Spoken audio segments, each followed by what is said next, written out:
At mula sa National Ecumenical Forum for Filipino Concerns at Jobs with Justice San Francisco, Reverend Israel Alvaran.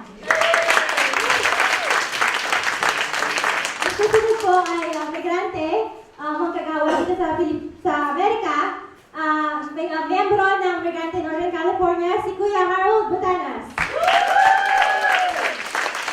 Ang susunod naman ay Vice-Presidente ng NAFCON National at miyembro din ng Migrante Northern California at Migrante Party List, Bernadette Herrera.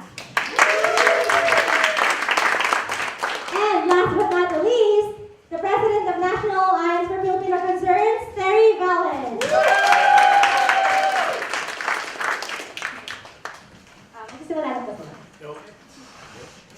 So I'm not trying to time myself.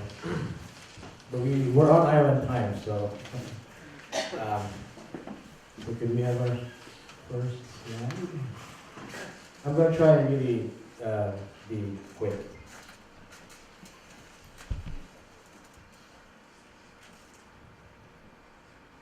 Okay, I titled my presentation, Touching the Roots of Struggle.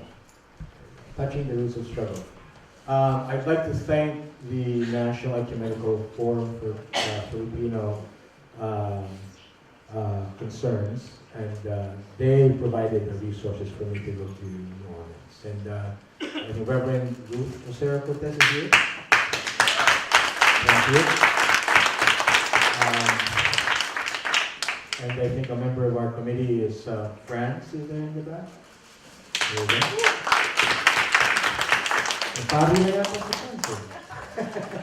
I'm a United Methodist minister, and I was also representing Jobs with Justice San Francisco. We are a community alliance of over 20 organizations, of community and labor organizations, and hopefully at some point we'll have groups of people of faith in our coalition. Going to New Orleans was a very emotional visit for me personally.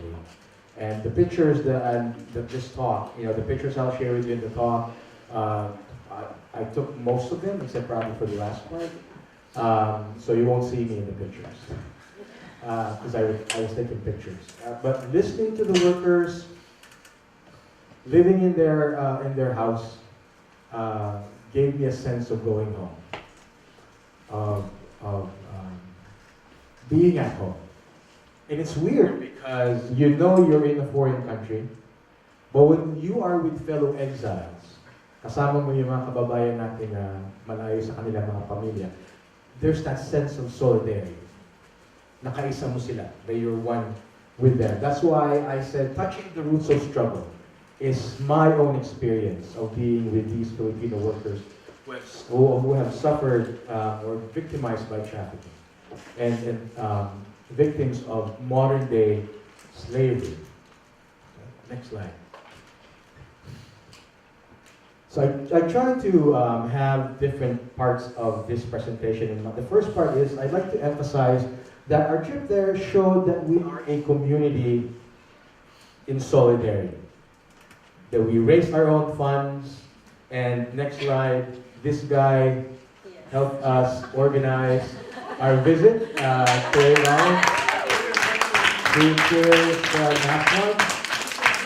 Siya ang may kasalanan, kaya kami lahat napunta doon.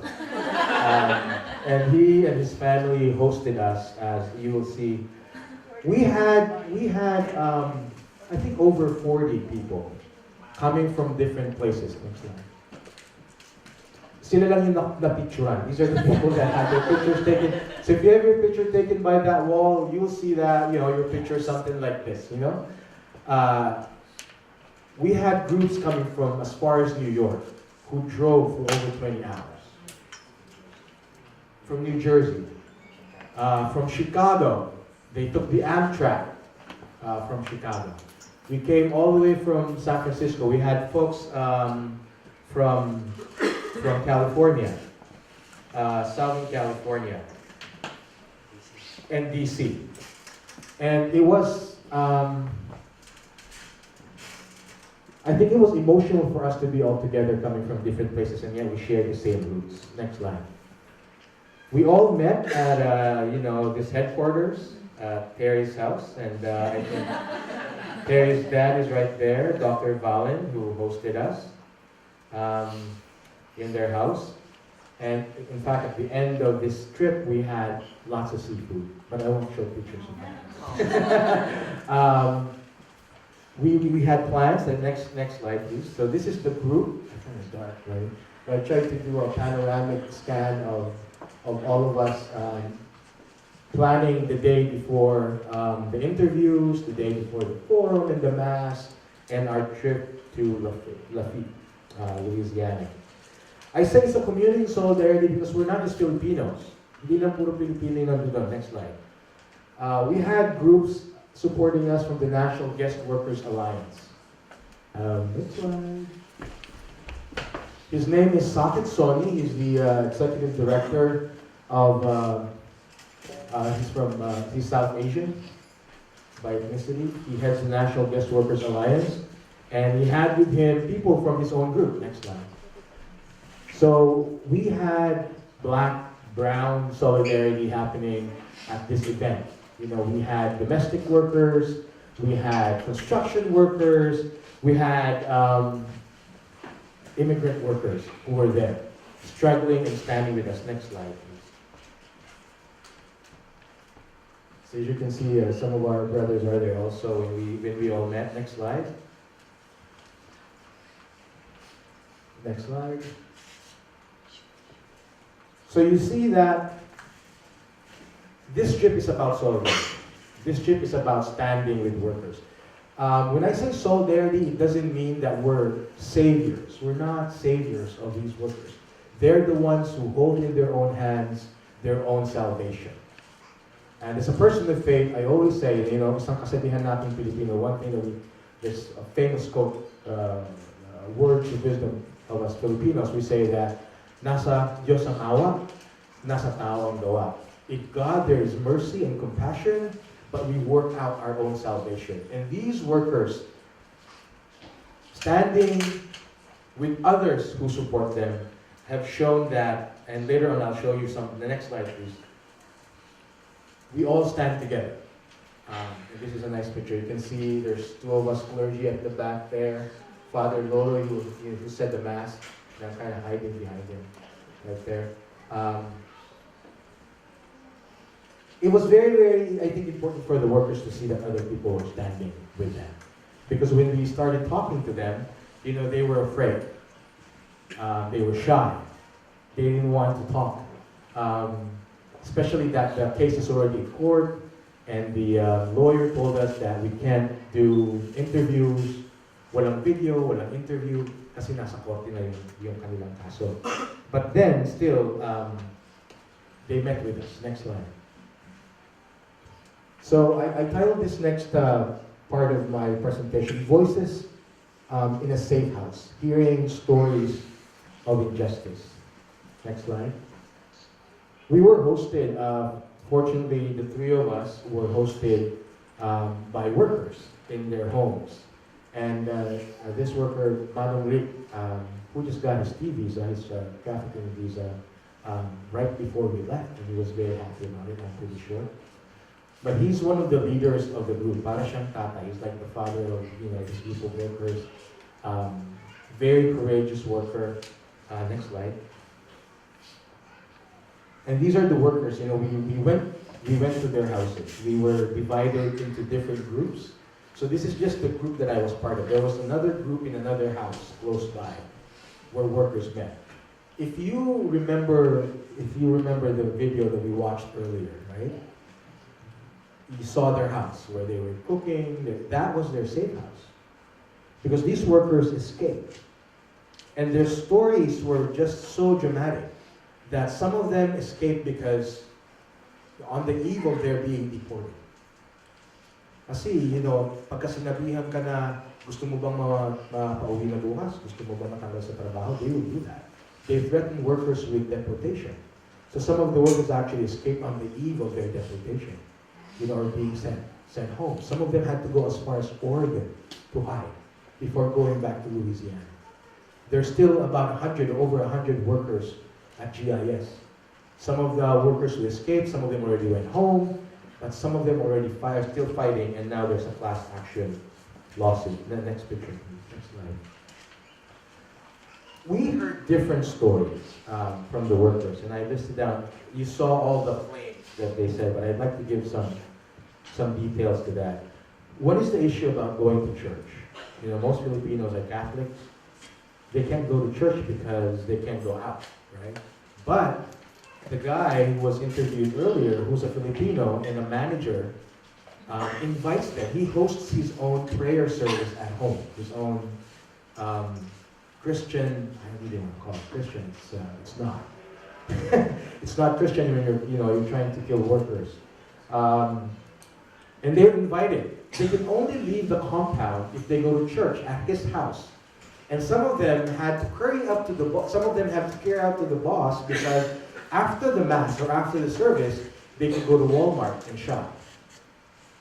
They could ask $100 advance if you're good with the manager. So some of them had to do that. Some of them had to do that. So when the case was filed against the manager came up with pictures, and I think it was a setup, came out with pictures of some of the workers holding, a Bible or singing, in a prayer service as if everything's okay. But that's a setup. Some of them, had to do that. There's also the issue of housing. They were housed in bunk houses that had 3-tier bunk beds. So yung kama na sa harap mo, parang nandiyan na. It's like maybe half a foot or a foot. The next bed's right on top of you. And if you're white and if you're not Filipino, you can take the lower bunk at any time. So if you're not a person of color, if you're not Filipino, they can take you out of the lower bunk because you have to move because that's the easiest bed to get into. Another thing is security cameras. They took that out once the case was filed.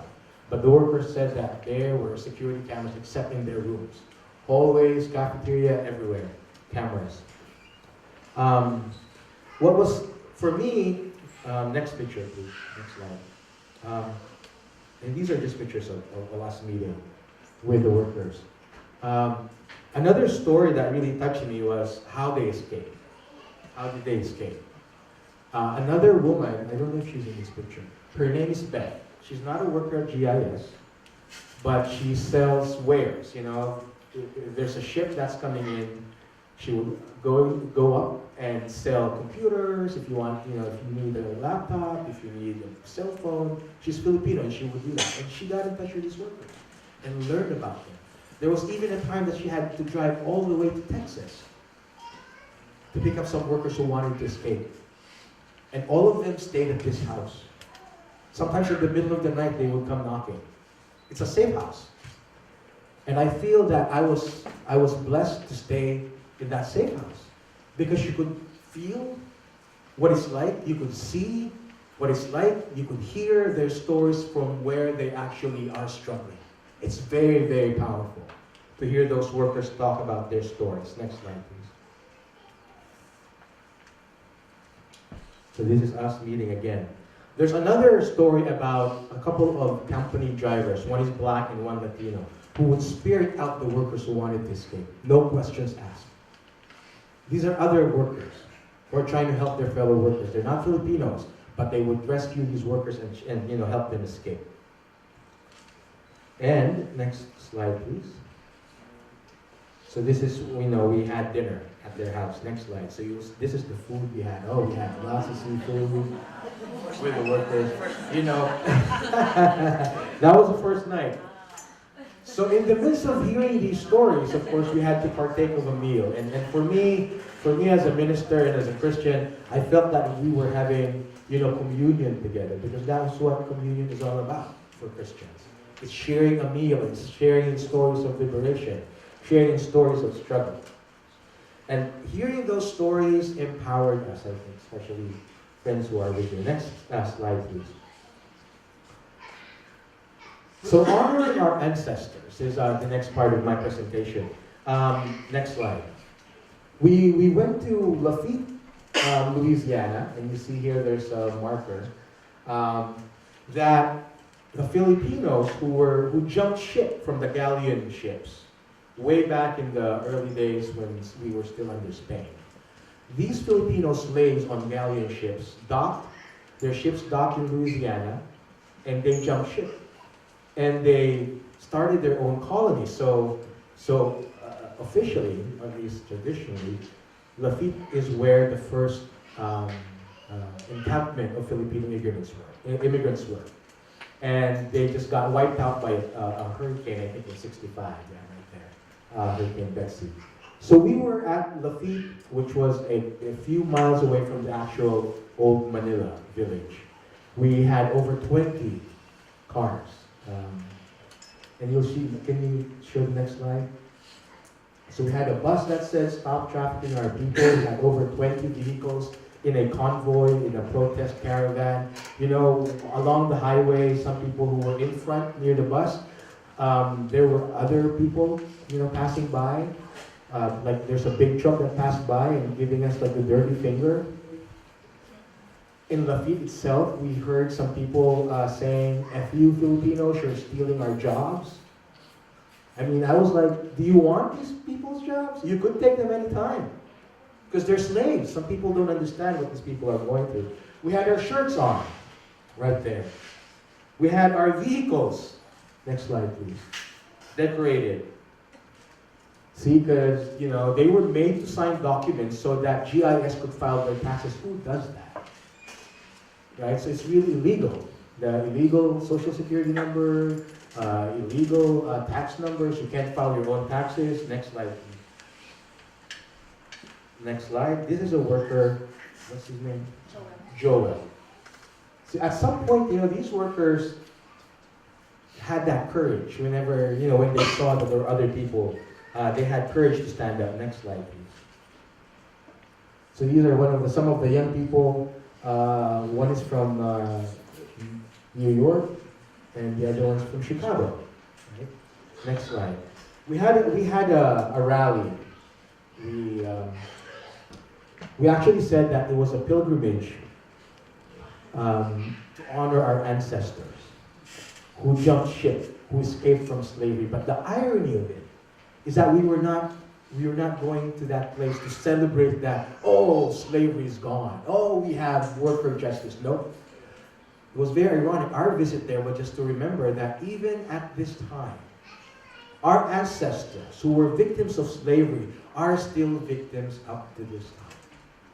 It's very sad. It was a pilgrimage to honor them. But it was a very, very sad event. From there, we had a caravan. Next slide, please, to GIS. So this is one of their buildings in Lafitte. Next slide. Yeah. And we, you know, because it was raining, it was windy, it so happened that all of our propaganda signs and stuff were just blown by the wind in front of their buildings. Got wet, we didn't pick them up. They had to call somebody else to do that. Next slide. So here we have our sister Bernadette with another worker standing right before we left in paragraph in the back, going crazy. So these stories, I hope, will be compiled in the future. You know, we need to have those stories written down. We need to have them documented. At this time, we can't do that because if the case is pending, the lawyers don't allow us to have videos or anything written. So hearing those stories said verbally, without any documentation, just pictures in their safe house, was very, very powerful. And I don't know, I can't even approximate, like, share with you exactly how I felt, but it was very dramatic for me. Next slide. I said, afraid no more, courage in music and vision. Next slide. We had Grupong Pendo at that event. That day, we just didn't have a concert. I didn't have any photos of us in front, or, you know, but there was a mass by Father Loloy that started the day off, which led a lot of the workers into, you know, people were crying at mass. Because we all remember that we're all exiles, and people started crying. We had a forum of over about 100 people, and we were all in front, so we didn't have any pictures. At least somebody probably took our pictures, but not me. We had Grupong Pendo in the evening with a concert. And you'll see, can you get the next slide, please? Towards the end of the concert, the workers who were fans of Pendo, including, you can see her right there, people just started dancing and singing with Grupong Pendo. You could see them. They were, one guy here actually started, was that Joel, started taking a microphone from one of the singers. And they were singing Magnanakaw, which is in Tagalog, the Tagalog word for thief, right? It was a fun time. And then towards the end, you'll see their clenched fists. Next slide. All happy. So you don't really see, these workers are not probably even used to having their clenched fists up in the air. They're not that kind of Filipino activists. Not yet, right? They're being born into activism and struggle. In fact, and I don't have a complete picture. Next slide. This one was taken earlier in the day when the workers, after that solidarity meeting with people from different groups, right, in New Orleans, these workers met, and I was watching them on their own. They drafted their own mission and vision and launched Filipinos against slavery and trafficking or fast. They drew their vision, what they wanted to do, and this was their picture afterwards. That means they said that we're going to organize. Some of them were even saying, oh, we can't wait till GIS pays us what they owe us because we need money for our new organization. And right now, this weekend, these workers are actually they're in DC, lobbying as we speak. They're talking to decision makers, they're talking to politicians. Next slide. I said a sense of going home earlier, right? Can you show a little of the slides coming up, pictures of home? Don't you miss home if you know this place? This is in Palawan, this is in Mindanao, this is in Bohol, right? This is Mayon. And going there reminded me of a couple of people who are our heroes. Next slide. Remind me of Bonifacio. When you say you're going home, or a sense of going home, being there with them, you're filled with rage. Probably as a Christian, I would say it's righteous indignation. It's anger in your gut. Kasi hindi naman karapat-dapat sa mga manggagawang ito na babiyahin ng malayo sa kanilang pamilya. I think all of us, that resonates. You're far from your family, you just want to earn a decent, living, and you're treated like this. Workers started crying. I cried myself. We were talking to them. They were in front. Filipino men usually are more macho than usual. For you to see grown-up Filipino men weeping, and that just means there's that hurt. There's that pain.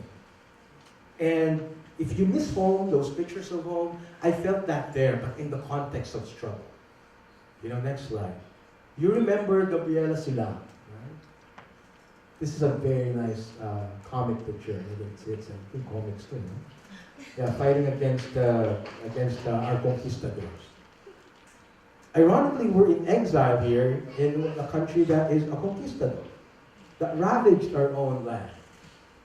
And our fight is not yet over. Next slide. We see our people, different professions, were like an assembly line of nurses, of doctors, of different, people who want to earn a living, but losing, touch with their families, the social cost of it all. But these workers, next slide, these workers remind us that our fight is not yet over. A sense of being whole is actually touching the roots of struggle through these workers. Final slide. And I encourage you to listen to all the stories that we're going to share. And if you have questions later, please ask us questions. I understand there's food. If you want to talk to us in private, please do. But one thing I take from that visit is that we are fighting a war that is not yet over. Ang laban ni Bonifacio, ang laban ni Gabriela Silang ay hindi pa tapos. The struggle of our ancestors, even those that jump ship in Louisiana. Their fight is not yet over. And this report back is just part of it. Take this with you. Take these stories home with you. Dream about it. Weep about it. Cry about it. Get mad about it. Because you need that when you're out in the streets. You need that fire in your belly. You need to hear their stories because it will make you courageous. We demand the resignation of Ambassador Cuisia and whoever is responsible for this. The workers told us that they were supposed to meet with the workers, and then they saw that our own officials were taken by helicopter, by GIS. They were wined and dined. No. And we will not stop. We will not stop. And I hope that after this, some of you will think of going to New Orleans to volunteer a week or two of your time. Because I'm going back there.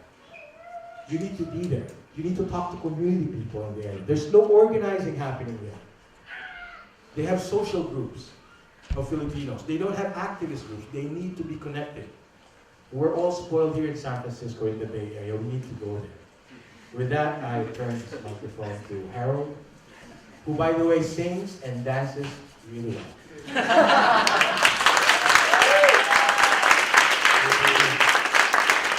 Yung sinasabi ni Reverend Isi, yung pag-iyak niya nung siya nag-speech. Okay, ako po si Harold. Bagong lahat, ako po isang welder na nakarating dito noong 2007. Pareho po kami ng trabaho, pero hindi po kami kapareho ng kumpanya. So, pinetition po ako ng isang kumpanya by 2007, at noong 2007, at saka pinabayad po ako sa Pilipinas ng $16,000 cash. Pagdating namin dito sa Mobile, Alabama, 5 hours lang ang layo nito sa New Orleans. Pagdating namin dito ng August, dito sa Alabama, a month after, more than a month, in-announce na lang nila na wala na silang maibigay na trabaho. So, 68 kami na Pilipino na pumunta dito that time. So, yun ang nangyari sa akin. Balikan natin yung 2007. So, ang pagpunta namin sa New Orleans talagang napaka mahalagang bagay at saka talagang delikado para sa akin. Unang-una sa status ko. Bago ako umalis at pumunta doon, kinausap ko yung lawyer ko na pwede ba akong magbiyahe? Sabi niya, there's always a risk. Pero hindi ko alam kung anong mangyayari sa biyahe. So, sinabi ko siya, okay, I will take the risk. Kung mangyayari man to, baka madaling araw, tatawagan na kita. So, yun, gusto ko pasalamatan yung lahat na nag-sponsor sa pamasahe namin ni Bernadette ni Terry. So, sino man yung nandito. Hindi ko alam yung sino, pero gusto kong pasalamatan na nakapunta kami doon dahil sa inyo. Nung pagbiyahe namin, sa sasakyan pala kami, hinatid kami ni Jeremiah, talagang kwentuhan, masaya, talagang medyo halong takot. Pero nung namalaya ko, nung papasok na kami sa airport sa San Francisco, parang hindi na kami kaibigan ni Bernadette. Hindi na kami nagkikibuan. Kung nagpakita ko na lang yung ID, kung anong kinakailangan. So, talagang, pero sa ganun, nalusutan namin. So, sa madaling salita, nakapunta kami nakaabot kami ng New Orleans at 5 o'clock. At saka yun ang una naming nakita. Yung, nandun na sila, yung mga iba-ibang galing sa iba-ibang lugar. So, please.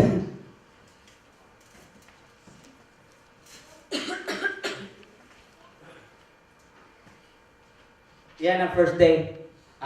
Sa bahay ni Terry, yung ginawa ang briefing. At saka, siguro mga an hour before kami dumating, biglang nagtawag yung lawyer ng mga kasama nating Pilipino na walang gawin na video, walang gagawin na audio recording, pero picture lang pwede.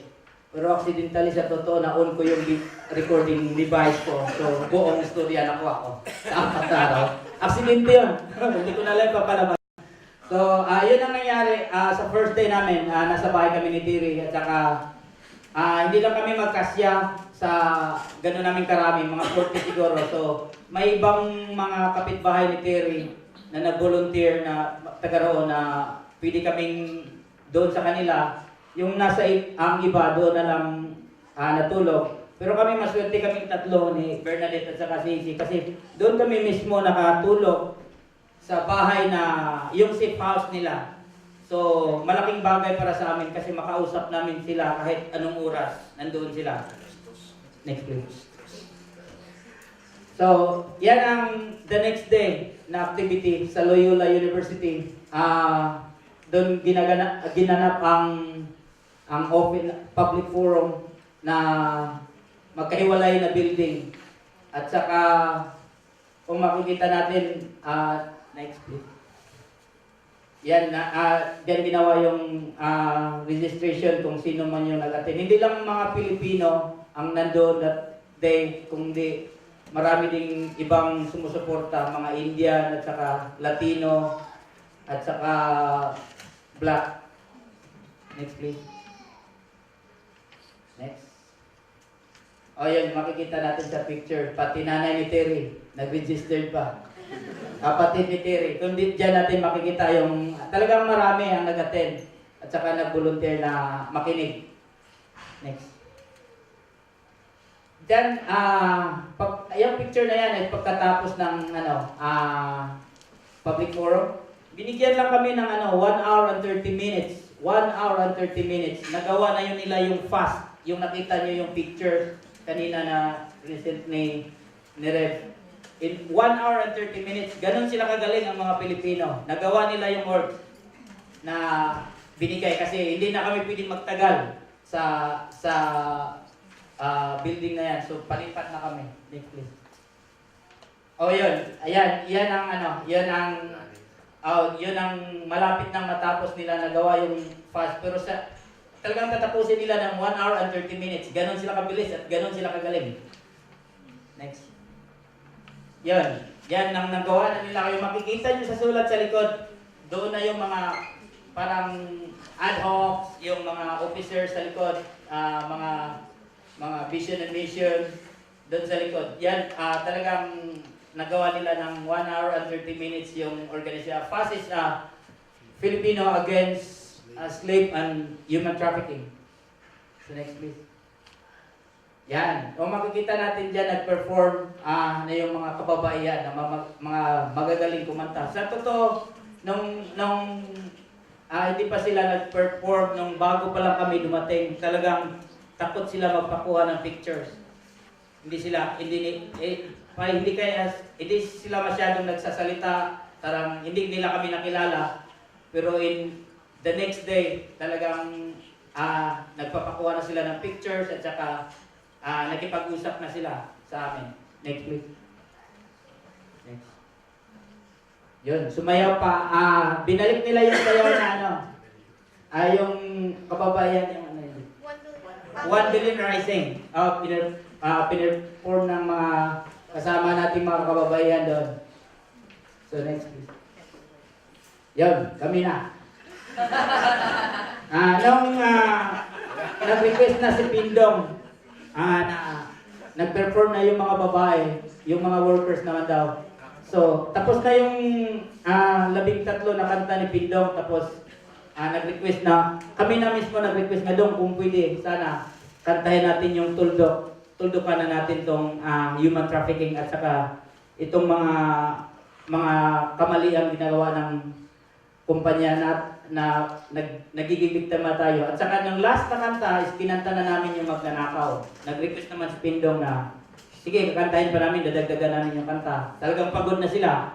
Pero kinanta pa rin nila ni Pindong yung magnanakaw na kanta. Pero doon mo makikita nung kumanta na yung mga workers, doon sila nabuhayan, doon mo lang makikita na talagang nakangiti, at saka nakikipag-jam sa amin. So, sinabi ko sa kanila nung nag-speech pa ako na hindi lang mahirap ang kailangan kong pumunta dito at saka makita kayo. Hindi mahirap yung pera kasi tinulungan kami na makapamasay papunta dito. Ang pinakamahirap is yung ang pagpunta ko dito is yung status ko. Talagang maobliga ako kung anong mangyari. Ma-hold ako sa airport or anong mangyari. So, pero binaliwala ko yung takot kasi gusto ko kayong makita at saka yung magkapareho tayo ng trabaho, mas madali ko kayong maintindihan at saka maintindihan nyo rin ako. So next please. Yun, para na yung nagsabong ng manok. Kung makikita nyo, nagtuturuan na. Talagang enjoy na enjoy yung pagkanta nila ng magnanakaw. May sumigaw pa sa likod na talagang ninanakawan kami ng sahod, ninanakawan kami ng pera, ninanakawan kami lahat ng oras. Next please. Yung last na yan, yung kasama nila, yung lawyer nila, yung Filipina lawyer na tumulong, si Elaine Carr, yung babae na suot ng jacket ng Pilipinas. Saka next. Yan yung saka the next day, yung Sunday, right? Yung, gagawin na yung karapan. At saka dito na makikita yung gaano kami karami, ilang sasakyan na nandoon na nag-volunteer. Next please. Next. Inanda na yung mga yung para sa sasakyan, dinikit sa sasakyan at saka yun talagang sabi ni Red na natapon namin sa harap ng GIS. Nilipad ng hangin. Nilipad ng hangin. Nilapad ng hangin galing sa loob ng sasakyan papunta sa labas.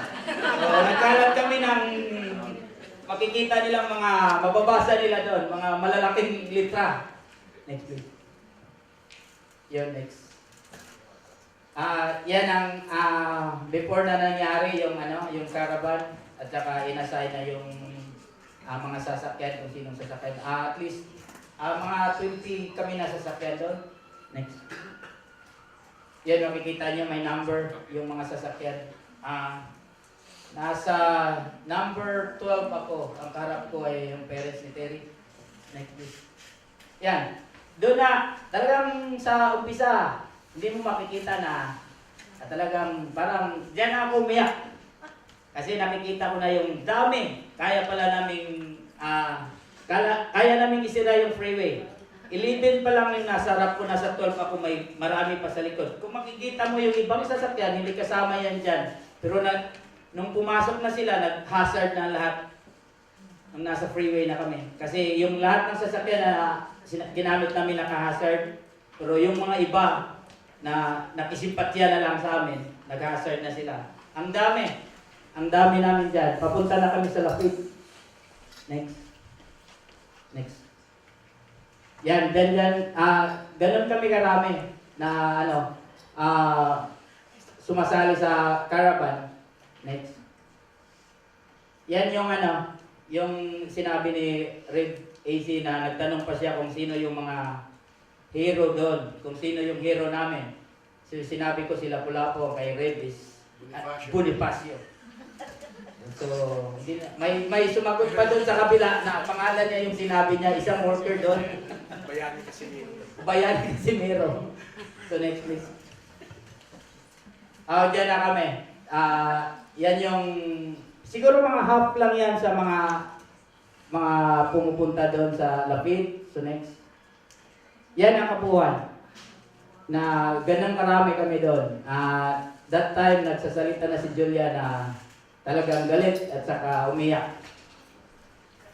So, yan lang po ang may share ko sa inyo at saka talagang makikita natin na kahit kunti man lang sila sa New Orleans, kahit hindi man sila ganito sa ating karami dito, pero nakita nila, nung pumunta kami doon, nakita nila na talagang na-encourage at saka lumalaban.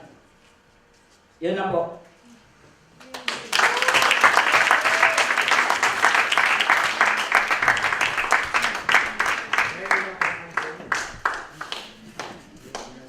What Kuya Harold said was, Kuya Harold is also a welder. He came to the United States in 2005 And before he was actually able to go to the US, he had to pay $16 in cash, $16,000 in cash in the Philippines before coming here. And he worked in Alabama, which is 5 hours from New Orleans. And after he came here, arriving in Alabama, after 1 month of working, his employer, his company announced that he can't work anymore. So all 68 Filipinos of them only worked for a month after they paid all that cash in the Philippines and they didn't have work anymore. And what Kuya Harold also said was, for him, going to New Orleans was really important for him, although it was very risky and dangerous given his status. And so he is thanking everyone who supported them to go, who donated for to buy tickets for their flight. And he was narrating how Jeremiah dropped him off at the airport with my mom, and they came to NOLA around 5 p.m. where they saw other people there at Terry's house in New Orleans who already arrived from different parts of the country. And hours before they came, the lawyer talked to some of the people there saying that they can take videos or audio of the mission, but accidentally Kuya Harold took some video during the mission. And then he had a recording device. And then he said that there were a lot of them, so they didn't really fit in Terry's place, but there were a lot of volunteers in the area who volunteered their houses so that other visitors can stay in their place. And he felt really lucky that him and the other NorCal delegates were able to live in the workers' place because in living with the workers, they were able to talk to them about their experiences. And then they went to Loyola University in New Orleans where they had a public forum about the campaign.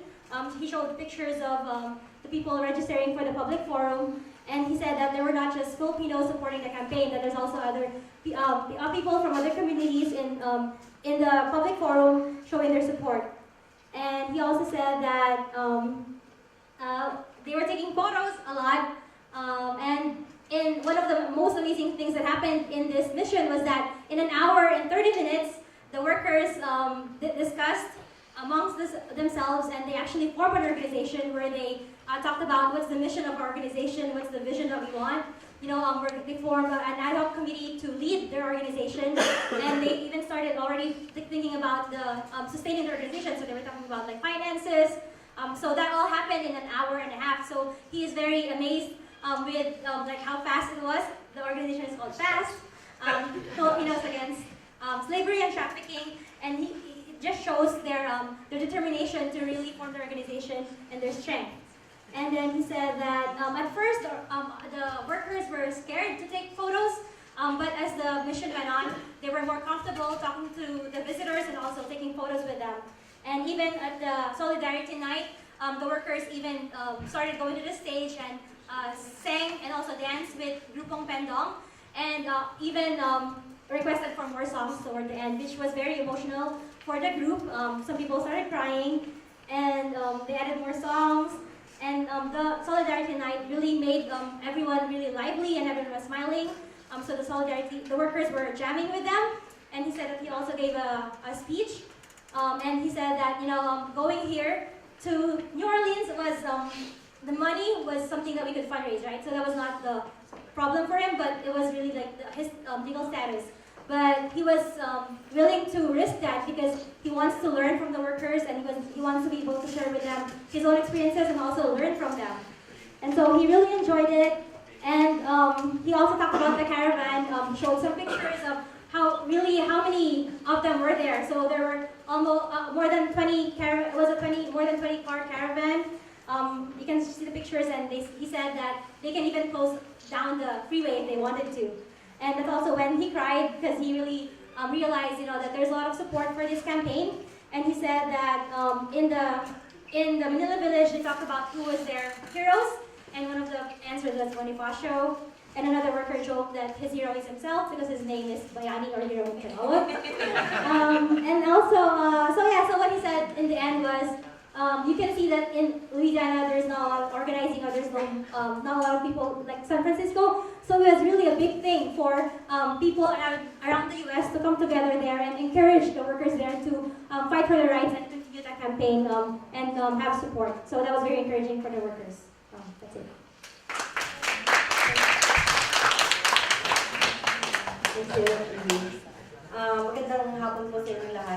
Ako po si Bernadette Herrera.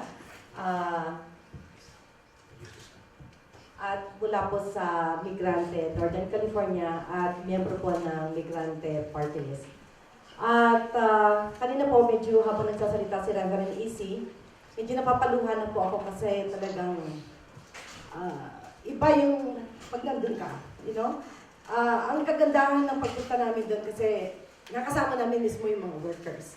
Kaya nung pinapalabas yung video kanina, at saka yung mga pictures, talagang naalala ko kasi yung mga kwento. Halos wala po kaming tulog. Yung 3 gabi na yun talagang, ang tulog namin is madaling araw, 4 o'clock in the morning.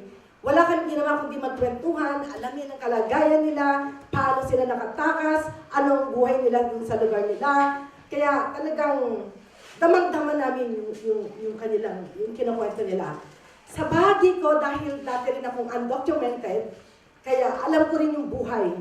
Buhay na kailangan maging maingat kasi mahirap kapag wala kang papel, may piling mo parang laging sabihin anytime pwede kang pauwiin kapag merong nag-report sa'yo. Pero dahil hindi naman tayo gumagawa ng masama, ang hangarin lang ng lahat ng mamamayang ng mga workers ay magbigay ng buhay, magandang kinabukasan sa kanilang pamilya. Yun po ang nagtutulak kung bakit sila umaalis sa Pilipinas. In-explain kanina ni Mario kung ano ang dahilan kung bakit maraming mga Pilipino ang lumalabas ng bansa. Kanina sinabi niya, more or less 12% ng population o 10 million Pilipino ang lumabas sa bansang Pilipinas. At mayroong 4 million na nandito sa US at mayroong 1 million undocumented. At kasama po sila sa bilang ng 4 million. Itong mga guest workers, itong mga workers na nasa Louisiana na biktima ng human trafficking. Kaya kapag marinig mo yung mga kwento nila, sayang. Gustong-gusto nila sanang makapunta rito para mapakinggan ninyo sila at marinig natin mismo sa kanila kung ano yung buhay na dinadanas nila doon. Pero dahil wala po sila, nais namin ipaabot sa inyo na itong mga workers na to, ito yung mga mahuhusa, hindi simpleng mga manggagawa, talagang skilled workers. Nakita naman natin kanina kung ano yung mga trabaho nilang ginagawa doon at pinangakuan sila ng magandang buhay o magandang sahod at magandang kalagayan dito sa US, pero matindi yung hirap na dinanas nila. Tulad ng sinabi kanina na hindi sila makalabas, ang kanilang bayad sa bahay ay $3,000, no? Na nakahiga lang sa bed, hindi makaupo, sabi ng isang Pilipino, kasi masyadong maliit yung space, no? Mula sa pagkupo niya, at tinatamaan yung ulo niya dun sa bubong. At nagbabayad po siya ng $3,000. Tapos magkano yung bayad sa pagkain? $1,500. So equivalent, so more or less 3,000 plus 1,500 is 4,500. Kung sa record ng kanyang sweldo, lumalabas, napakalaki ng sahod niya. Pero sa actual, napakaliit. So napakalaki ng pagnanakaw na sahod mula sa lakas paggawa ng mga manggagawa. So isa lang yon sa mga dinadanas nila. Kaya habang kinukwento po nila yon, talagang masakit kasi talagang gusto natin, you know, sinong Pilipino ang pag nakarinig ka ng ganung kwento, talagang magagalit ka. Bagamat sa akin kasi hindi na-surprise yun kasi hindi na ako na-surprise doon no? Marami ng ganung kwento. Pero ito mismo, yung maririnig mo na meron pang ganung kagrabe kwento, napakasakit po. Kaya, hindi ko alam kung ano pa sasabihin ko kasi marami na silang sinabi, tsaka may oras tayong hinahabol. Pero gusto ko lang sabihin sa inyo, may dahilan kung bakit sila nandito. Mahirap ang kalagayan sa Pilipinas. Tinulak sila ng kalagayan kaya sila umalis sa bansa sa pangakong magbibigyan ng magandang kinabukasan ng kanilang pamilya. Na-interview yung asawa ng isang worker, hindi niya alam kung kailan babalik ang kanyang asawa, hindi alam ng anak kung kailan makikita ang kanilang tatay, no? Halos lalaki po itong mga nagpunta rito. Kaya, napakahirap. At dahil dito, nung nagkaroon po ng pagsabog at namatay yung 3 manggagawa, nagkaroon ng lakas ng loob ang mga workers at ang iba po ay tumakas, tulad ng sinabi kanina, pero marami pang manggagawa manggagawa na nasa loob ng Grand Isle Shipyard. Kaya hinikayat po silang sumama dito sa kilusan na binuo nila, ito yung FAST, no? Filipino against yung slavery and trafficking. So ito po yung binuo na ang mission nila ay ipagtanggol ang mga kapwa manggagawa na nakakadanas ng ganitong kadumal-dumal dito sa Estados Unidos. At tulad din po ng migrante Northern California, kaya nandun kami kasi nais din po namin ipaabot sa lahat na itong mga ganitong mga kalagayan ng mga manggagawa ay kailangan po natin ipaglaban. Kaya kami po ay nagpapasalamat sa lahat ng mga nagsuporta sa amin at sa lahat ng mga nagbigay ng donasyon, no? Dahil mamaya baka manghihingi pa kami kasi may kulang sakali. May kulang deficit yung aming pera. Kaya umiiyak pa ako kanina kasi iniisip ko yung pambayad. Ito lang po. Medyo nag-adjust na tayo dahil marami, hindi ko na rin alam po ano yung kwento, pero halos naipakita na yung mga pictures. Naipakita na yung mga pictures at saka yung sinasabi ni kasamang Harold, nung nasa airport po kami, gusto ko lang ikwento, hindi ko talaga siya nilapitan. Sinadya ko yun kasi para kapag dinampot siya at hindi na siya pinasama, tatawag ako dun sa lawyer niya. Kasi ayokong dalawa kami dadamputin, di ba? So para makatawag ka agad, sige, dyan ka lang. Pag hindi ka nakalusot, pero nakalusot naman po. At maganda naman po yung tinakbo. At gusto ko lang po rin sabihin sa inyo, ang pamilya ni Terry, super. Mula sa kay Dr. Valen, Mrs. Valen, ang kanyang pamilya, sila po ang nagbigay, ang nag-host. Ginawang headquarters yung kanilang bahay. Sa araw-araw, pagkain, pagtulog, lahat. Nagkataon lang hindi ako nagkaroon ng chance matulog doon. Kasi doon kami napunta sa workers. Pero marami po ang natulog doon at ang iba ay natulog sa ibang lugar. At maayos naman pong tinakbo yung 3 araw. Pero gusto ko lang ipaabot sa inyo, sana sulatan natin yung mga workers na nandoon sa New Orleans, yung pinakita mga workers dito kanina, gusto po nilang iba rin kapag narinig nila yung ating support sa kanila.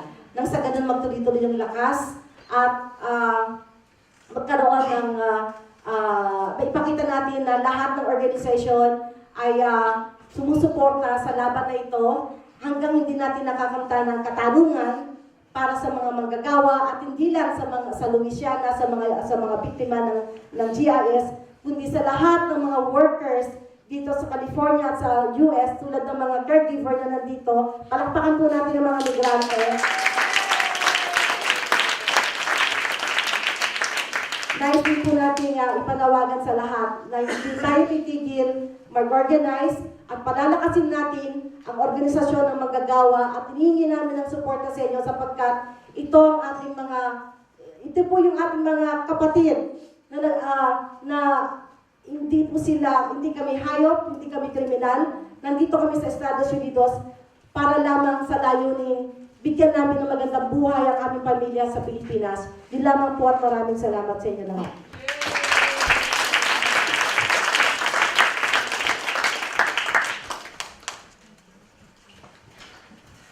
What she said. She was already tearing up when Easy was recounting the stories from Louisiana. She said that during their time there, really there were a lot of stories that were shared. They had no sleep, almost no sleep. They would just go to sleep around like 4 a.m. in the morning all those nights. And stories of like how did the workers escape, what were their experiences.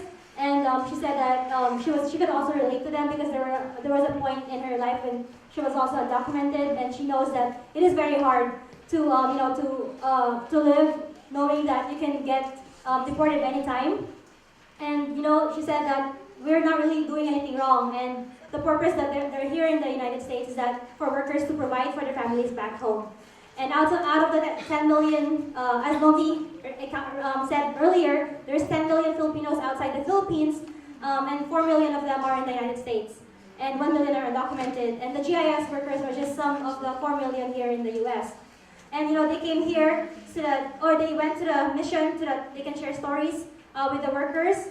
And these are workers, more skilled workers, right? They were promised good paying big wages, at least $16 an hour. But really what they experienced was very hard. She was recounting how in their bed they couldn't really sit down from their bed because there was no space to sit down. So, and they had to pay $1,000, $1,500 for their food per month, and then $3,000 for their shelter. So it was $4,500 per month.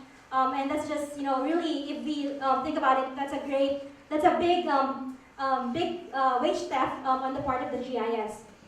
And she also said that it was hard hearing the stories from them, although it's not surprising because it's a story that many Filipino American workers are experiencing, and but it's still very painful to hear it straight from the workers who were trafficked.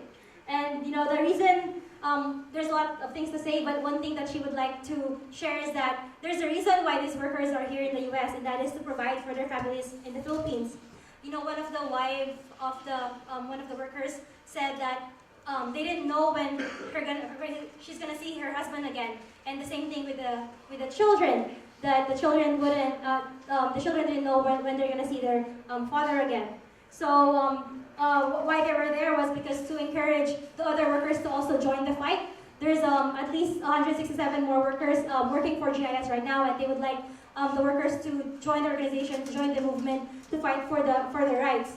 And that's why in Migrante Northern California, here is also, in solidarity with their workers, they would like to express their support because workers here also face the same experience.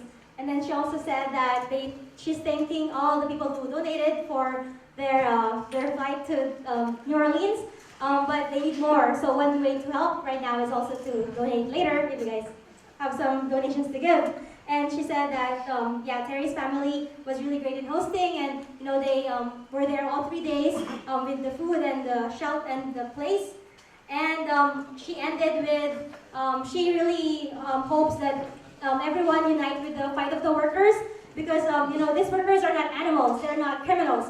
They're just here to earn money, to provide for their family, and also she's calling on everyone to support the workers organizing here, not only for the GIS workers, but all the workers in the U.S.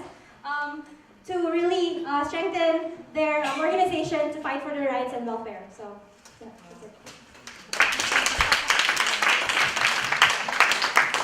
Okay, I will just try to keep it brief.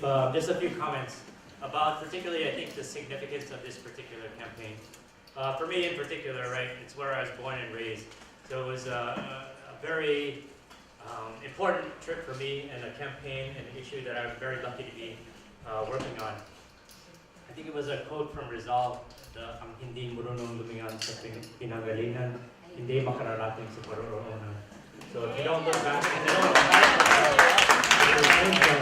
then you will never reach your destination. This is where I came from. I came from New Orleans, Louisiana. I was born and raised there. It was difficult. There was a lot of racism there. So to be able to go back there and fight against an oil company with our kababayans, with the workers from the Philippines, with all of the members here. This is already all of your campaigns. Everybody who's been here in the room, this is already your campaign. But this one is a little bit significant, right? This year is also 2013, the 50th anniversary of the Freedom Rides. The communities throughout the South who were taking bus rides and trying to end up in New Orleans. That was their destination for the Freedom Rides, to struggle against racism in the American South. For the 50th anniversary of that, as folks mentioned, the Manila Village site, Filipinos escaping slavery. They were slaves on the Spanish galleons, jumped off in Mexico, ended up in Louisiana, and built a community there. So this is a huge campaign. We have been working as NAFCON, right, the National Alliance for Filipino Concerns, on many different campaigns, many different issues. We have Sentosa 27 nurses, we've had Florida 15 hotel workers, we've got caregivers that we've been working with around the Bay Area and all over California. There have been teachers trafficked in Louisiana, Georgia, Maryland. So our community is being super exploited until this day. In all of those cases, the number of workers has numbered in the dozens, up to, I think over 100 teachers. And these are professionals, right, working in different industries, nurses, teachers, all of those. This is workers who are oil rig workers. These are welders who are with their hands and their labor power producing wealth out of, the oil companies. And they're being super exploited. Now, over 500 workers. So this is the biggest case of Filipino traffic workers that NAFCON has ever seen. But the hope is, the glimmer of hope is that NAPCON has been able to find this campaign. And it was through the work of some of the church organizing. The National Ecumenical Forum for Filipino Concerns, Father Loloy, Father Justino Soto Jr. is there in New Orleans. And right, so through the networks that NAPCON has been building around the country, we met the teachers, the nurses, the hotel workers, now oil rig workers in Louisiana. So what we're doing is right, and what we're doing is powerful, so that across the country, even in a place like New Orleans where there isn't a lot of organizing, and they don't have that activist culture. When I grew up, it was social dances and beauty pageants and all of those things, gala fundraisers, but not the struggle and the fights that we're doing here in the coast in San Francisco and New York. So what we did was to bring some of that culture and that organizing to New Orleans through NAPCON and the network that we've been able to build. Also the attorney. So it was the folks in New York who had met the attorney who's now working on this particular case. She's one of the attorneys on the class action lawsuit, but she was working with Philippine Forum in New York before she had worked.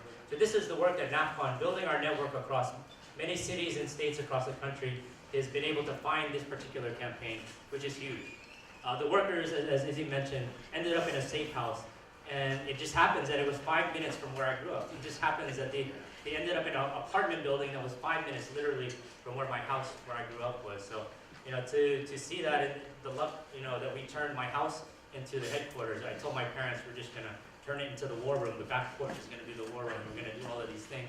So they were very supportive in helping us to wage this campaign in New Orleans. We were only there for 3 days, some of us a little bit longer. But the crux of it, as folks have mentioned already, is that the workers, the courageous workers who stood up and escaped slavery, the courageous workers who filed a class action lawsuit and said, I'm not going to stand for this, I'm not going to let them get away from it, and I'm going to fight for my family, for myself, and for my community, so that this doesn't happen to me or anybody else in the future. That's the courage that we saw of the workers there. That struggle is not over. So like Izzy and others have mentioned, they were given gag orders by the court now, saying that they cannot be recorded, they cannot speak out at our press conferences anymore, even though they did that previously. So the court reordered a gag order on them.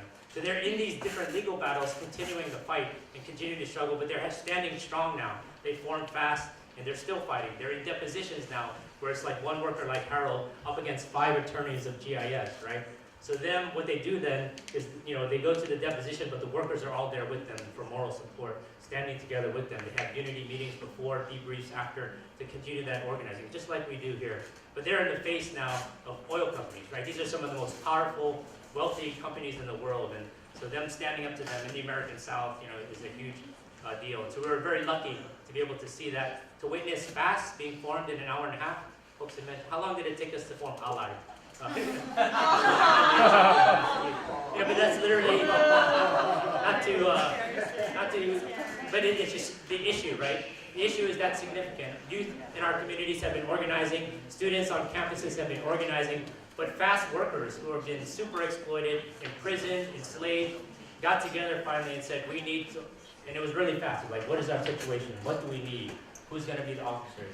Within an hour and a half. That's they don't mess around, basically, these workers. They don't have time, and they weren't quibbling about it. And the issue is that compelling. There's no question about what's happening. So in the end, even though these depositions are difficult, even though there's gag orders on them, we're becoming the voices as we share this tonight. As you all go back to your communities and organizations, campuses, and your homes and tell these stories, we become the voices the workers amplified across all of our communities. The issue is so compelling, right, that, there isn't a culture of organizing in New Orleans, but friends of our families and the organizations that are there, the social groups, open up their homes. And so although they don't practice that culture of organizing, once they came to the public forum, once they came and saw Chad and Pendong singing, the workers getting up and singing, and those moments of freedom for them, those cultural moments, and also the moments when they threw the placards at GIS, imagine you were enslaved for several years, and all of a sudden you're now with a community of supporters, and you're singing on stage with Chad. It was really moving. And you can feel the moments of freedom for them, their liberation in those particular moments. And that's what we were able to help organize for them and share with them. And now they're going to take that the next step forward in the next phase of the campaign. It's to the point where the people in New Orleans opened up their homes and houses, cooked food to share with the local community. Even the bus drivers, see how that bus? That was a school bus, and the guy was the president of the Bus Riders Association. I just met him briefly, talked with him 5 minutes about what we're doing, and he just waived the fee. He was going to charge us a very small amount, $250 for us to use his bus. He just said, I can't charge you guys for this. To that level of how this campaign is so just, and the truth is going to come out. As much as GIS wants to silence, the truth is going to come out. These workers are going to win, and we are going to be part of that, right? And the significance is that we need to be, I think, in the history, I'm thinking in my life, this is very significant for just my trajectory, for all of us. I think this is going to be one of those cases that we're going to look back on. Pio, who was here earlier, he did the Manila Bayou documentary of the original Manila village and some of the settler I think this is one of those cases that should be documented, as he said. Will be a part of the history of Filipinos in the United States. This struggle against a new form of slavery, against a new form of racism, this is a struggle that we're willing to wage together with all of the organizations, with our network. And so, if you've done, who's done an ED on the labor export policy program? This is the perfect example. And these are some of the perfect examples of trafficking, of the labor export program, of the inutility and the problem of the Philippine government in representing our people and our workers here, of actually serving overseas Filipino workers. It's so compelling, like the doctors in Louisiana. If we can go through the slide real quick, can you click, go down in the PowerPoint. But anyway, so yeah, go down to the first one. These are the ones that actually sponsored it and launched the campaign. But if you keep going down through it, you'll see all of the organizations, including some of your own, from New Orleans, across the country, even internationally, all the way in the Philippines. Keep going. So these are all on the website. I won't go through all of these. Local New Orleans groups. Go ahead to the next slide. Labor unions, churches, and other community supporters. Keep going. Across the country, non-Filipino groups. Keep going. Keep going. Here in the Bay Area. These are individuals. My dad's network of doctors across the country. He's a well-known doctor here and internationally. Keep going. Professors. Sakit Sony of the National Guest Workers Alliance, keep going. Other doctors, keep going. Lawyers, church leaders, and these are all the Filipino organizations. We can scroll through quickly the next few. So you'll see all of you there on the website. Keep going. And then I just want to acknowledge that by the end of it, keep going. All of those groups. So, we showed this at the very end, and these are the families, the local families who hosted, us from around the country. The next slide. Folks who donated food, that big crawfish boil we had at the end. And then, just some logistical support. I also want to thank some of our FCC interns right now. We had Joel and Paige from Peace, and then my niece Danielle. All of that work that we do as students to be able to create PowerPoints, to prepare materials, to build WordPress, blog websites, to live stream the video. All of that are contributions to the campaign. So we want to acknowledge all of that work. And through our work with NAFCON, International Migrants Alliance, USA Migrante, we're going to be able to wage this campaign successfully and advance our work so much stronger. Right after we did this in New Orleans, the very mainstream groups, the Philippine American Women's Association of Louisiana, a very mainstream group that mostly did the beauty pageants and fundraisers, and the umbrella organization, the Philippine American United Council of Louisiana. Again, there's not a culture of organizing, but after our weekend, they immediately endorsed our campaign, put their names on the website, and said that we need to fight for this here in New Orleans. So I invite you all, let's go back to New Orleans. Now we can continue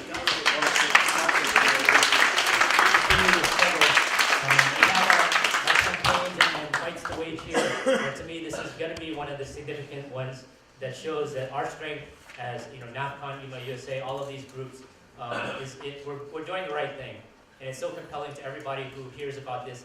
They're immediately willing to join. I think the latest endorsement we got was from Skyline. So some folks from Skyline were here earlier, Filipino Student Union. So go out there, spread the word, and do what you can to support the campaign. Round of applause for our esteemed panelists. Very important work that they were doing on the ground in New Orleans. We really commend you, and I'm really, really proud of the work you're doing there. So that was a lot, a lot of stuff that we learned, a lot of stuff that we felt.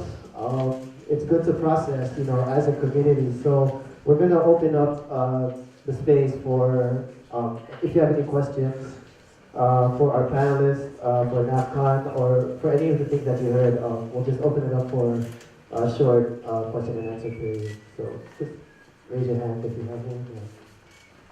We'll address it. Sure. Thank you for sharing. I was wondering, actually Sandy and I were wondering, where can we get those shirts? We would like some shirts. These awesome shirts were designed by Jonah in New York, and they're producing them there in New York. We have a pre-order form, so if you want to pre-order some shirts, get your picture taken, all of that stuff, you can buy one, and then we're going to order a batch to come here to the Bay Area. But sign up on the pre-order form after. Anyone else? Meron ka? Itaas ang kamay. Raise your hand. No? It's a lot to digest. I guess they'll ask you a question. Okay. I just want to know when's the next time you're going back to New Orleans, and like, are you guys trying? I don't know. Yeah, what's your mission the next time you go back? I mean, we're still in the planning stages. There was a recommendation potentially to go back in October, but we may go back before then. We heard that the lawsuit, it was weird to me, they said they might be finishing that by April. So if there's a victory or a settlement in the lawsuit, we need to go back there and celebrate with the workers the struggle that they've waged and our ability to. Some of us are thinking of going back there, at least quarterly, every other month, something like that. So we can bring maybe a smaller group in between, but potentially, May or October. We'll let you know. Sign up on the list. Yes, I'm Zina from Gabrielle USA. I wanted to ask more in terms of the involvement of the families of the workers and what their involvement is, and also some of their demands as well. Families of workers. They're not there. Yeah. Is anyone speaking with them, or just wondering? Yeah, I think yung pag-usap nila, i-connect sila sa mga sa migrante. Nasa ganun yung mga pamilya. Kasi ang aming problema, may mga ilan sa kanila walang trabaho, pero ang iba may mga trabaho. Ang kagandahan sa kanila dito, tulong-tulong sila. Lahat ng mga walang trabaho, sinusuportahan na merong trabaho. Tapos sa bahay din, ganun din. Ang talaga hindi talaga, it's really, kasi ang pinagsamaan nila, buhay at kamatayan, no? Itong mga workers na nandito. So kahit yung pamilya sa Pilipinas, kahit walang pera, yung mga may sweldo dito ng mga workers, nagtutulong sila para lang padalan yung mga kasamang workers na walang trabaho. So ganun kahigpit yung relasyon nila, dun sa kwento nila sa amin yan. Tapos yung mga, siyempre, dalawang klase yan. Merong mga pamilya na very supportive dun sa laban, no? Dahil galit sila. Pero meron ding pamilya, siyempre, na dumadaan pa sa ngayon, no? Na parang natatakot sila, baka may mangyari dito sa kanila, dito sa Amerika. So may mga ganung kwento. Pero ang majority ng mga workers na lumalaban ngayon is very supportive yung pamilya. Kaya lang medyo hirap kasi yung iba walang trabaho. She said that the families in the Philippines are actually being connected to Migrante International in the Philippines, and that for workers who are in Louisiana, some of them have jobs, some of them don't have jobs. So actually, the people who have jobs are even trying to help those who don't, and in sending money back to the Philippines for their families. So that's how close the workers are, because their experiences are life and death. And also, in terms of the families, there's one that is very supportive. I mean, there's some families who are very supportive of the campaign, and there's also families who are, of course, scared to speak out and support. But majority of the families of the workers are supportive. Just a quick addition. One of the families is here in our area, so we need to get in touch with them. So Abelino Tajonera actually was one of the workers who died on the oil rig on November 16, 2012. His family was one, actually they went to New York, and they actually live in the Fresno area. So we should be in touch with them. I'm going to be getting their contact information soon, so that the New York folks have been mostly in touch with them, but they want to pass that information on to us so that we can also support the wife of Abilino Common and their kids are here. So, supporting the family here, with a lot of things actually that they need. So it would be a good way for us to also support this campaign. In addition to that, Ilroy Procura is my neighbor, yung isa sa namatay. Pero yung asawa niya, nung nakausap ko, sinabi nila na ayaw na daw nilang, manahimik na lang, ayaw na nilang magipaglaban sa kaso. Pero lastly, I think, narinig ko na lang na pumirma at saka sumama na yung byuda sa pinaglaban sa ngayon. So that's good. One of the things is that the wife of one of the people who got killed was actually Kuya Harold's neighbor in the Philippines. At first, she was scared and she wanted to just keep quiet and not speak out about the campaign. But the recent development is that now she is actually supportive of the campaign and would like to give her support for the workers. Hi, I'm Mario. I have a question for Harold.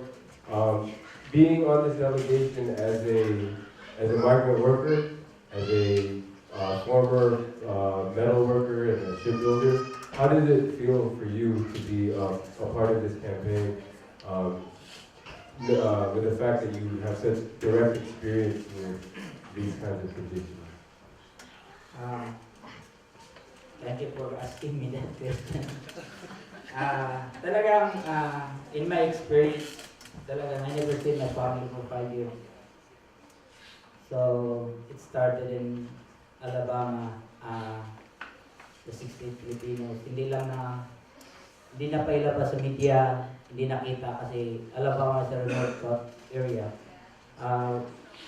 We work in Mobile and then, nung nawala na yung trabaho, I decided to move here in California in 2009.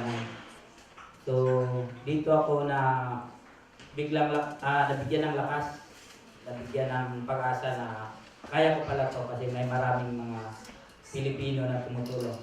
Kung sa totoo lang is talagang mahirap yung naranasan kasi nawalan ako ng trabaho, may utang ako sa Pilipinas. Pagpunta pa lang namin dito is yung $16,000 is nagkakaroon ng interest. So talagang mahirap at saka lalong-lalo na yung sa pagdating sa pamilya, never seen my kids for more than 5 years. So talagang malaki na sila at saka I always reminder that pagbutihin lang yung pag-aaral at saka magkikita rin kami. Lastly, ang magandang bagay after sa caravan namin na naranasan ko. My kids, when she was 3 years old, she won a flag, a Philippine flag, and she gave it to me. So yung flag na yun every time na mag-iibang bayan ako, pupunta ako sa ibang bayan, mountaineering, backpacking, dala-dala ko I reach the summit. Dala ko yung flag, itataas ko yung flag. And in the last minute, nung nasa Louisiana na kami, talagang pagkatapos, sinabi na nila sa akin ng mga workers na ay kailangan namin yung flag. So, ang first is, 15 years na sa akin itong flag, binigay ito ng anak ko, pero siya, wala kaming mabilihan dito ng flag, walang nagbibigay sa amin ng flag, so kailangan namin ito. So, I decided to leave my flag. So, the flag was there. So, ginawa yung parang sa feeling ko is parang arm nila yun na ipaglaban natin to. So, kasama na yung, galing sa Bay Area yung flag na nandun ngayon sa kanila. So, dala nila, sinabi nila sa akin, nag-text sila sa akin na dala nila sa BC ngayon.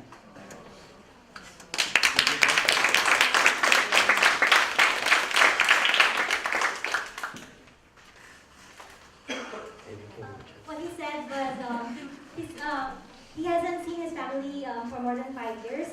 And the case of trafficking that he experienced in Alabama was not really out in the media. He lost his job in 2009, and he moved here in California. But the experiences was really hard, including not being able to send money back to his family and also being in debt in the Philippines because of the $16,000 that he had to pay before coming here. And it's hard because his children are growing older, and what he always does is just to remind them to study hard. But going to New Orleans, he recounted that back when his child was 3 years old, he won a Philippine flag. And you know, this Philippine flag is something that he would always bring with him, and he would wave it or use it when there's events. And in New Orleans, when they were there, they needed a flag, and what he did was he actually used this flag and gave it to the workers, and so and he left it with them in New Orleans. So the flag is with them now. They're using it in Washington D.C. So it's a flag, you know, that's been given to him by his child. It's been with him for 15 years, but giving it to them is a sign that, you know, he is in solidarity with them and he is in the fight for justice with them.